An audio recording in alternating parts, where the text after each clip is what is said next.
काय रे एवढा डेस्परेटली कोणाला फोन करतोयस? कोणाला करणार फोन? कोणाला करणार? विराज सरांना. दुसरं काही काम उरलेलंच नाही माझ्याकडे. फक्त विराज सरांना फोन करायचं एवढंच काम उरलंय माझ्याकडे. मला ना फ्रस्ट्रेशन आहे लागलं. फ्रस्ट्रेशन. मी डिनायल मोडमध्ये गेलोय. म्हणजे माझा जॉब व्यवस्थित चालू होता, सगळं काही चांगलं चालू होतं आणि अचानक माझा जॉब गेला, टर्मिनेट करून टाकला. तर मला कोण दुसरी नोकरी देणार? काय कसं काय सर्व्हाइव्ह करायचं मला कळत नाही. नचिकेत भानावर ये. शांत हो. शांत.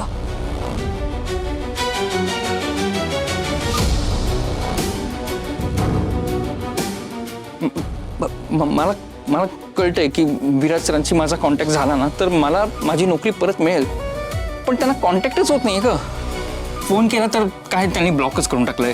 तिथे ऑफिसमध्ये भेटायला गेलो तर ते भेटले नाहीत. त्यात तो नंदा आत्ता घरी आला. भाडं थकलंय 2 महिन्याचं. करायचं काय कल्याणी? नचिकेत, कल्याणी जरा इकडे.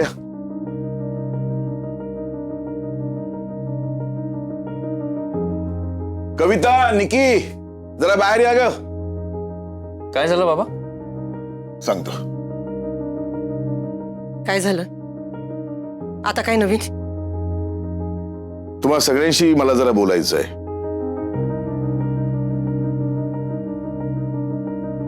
मी एक प्रस्ताव ठेवतो तुमच्या समोर. आपली आर्थिक परिस्थिती काय आहे हे तुम्हा सगळ्यांनाच माहिती आहे. म्हणजे माझी महिन्याला जी पेन्शन येते ती पुरेशी नाही. त्यात घर खर्च चालणं कठीण आहे. नचिकेतची नोकरी गेली, ती पुन्हा मिळेल असं धरून चालू आहे. पण तोपर्यंत काय? काही ना काही मार्ग तर शोधावा लागणारच आहे. पैशाची आवक होत नाहीये, फक्त जावक होते. असा मार्ग शोधावा लागेल की जेणेकरून ताबडतोब पैसे येणं सुरू होईल आणि घर खर्च भागेल. बाबा नक्की काय म्हणणं आहे तुमचं? नाही म्हणजे जरा स्पष्टच बोला. नाही, स्पष्टच सांगतो. मला असं वाटतं की आपण सगळ्यांनी मिळून अर्पिताचा डब्यांचा व्यवसाय चालू ठेवावा.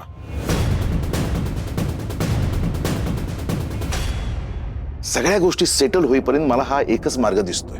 बाबा काय बोलताय तुम्ही? सॉरी, मला नाही जमणार आहे. मला नाही जमणार. माझ्या आयुष्यातली 1-2 नाही, अख्खी 10 वर्ष कॉम्पिटिटिव्ह एक्झामसाठी घालवलीत मी.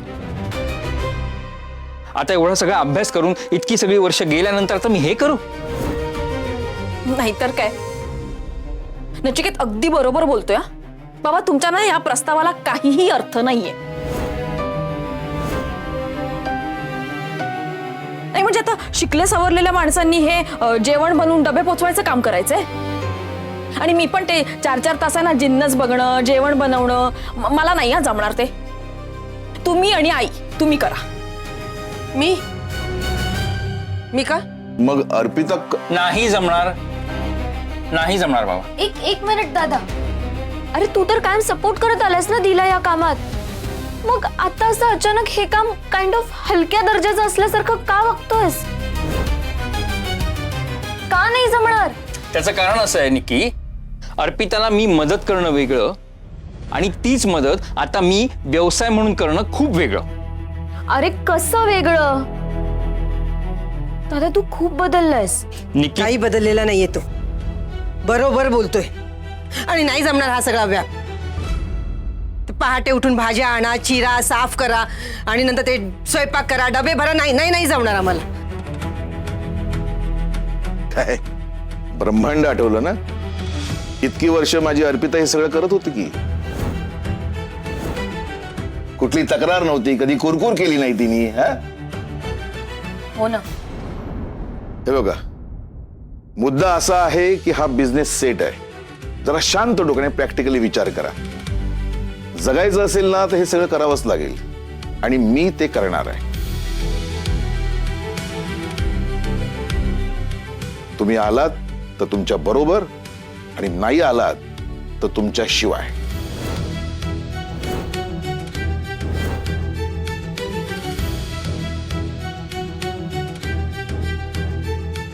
बाबा मी आहे तुमच्या बरोबर. आम्ही नाही.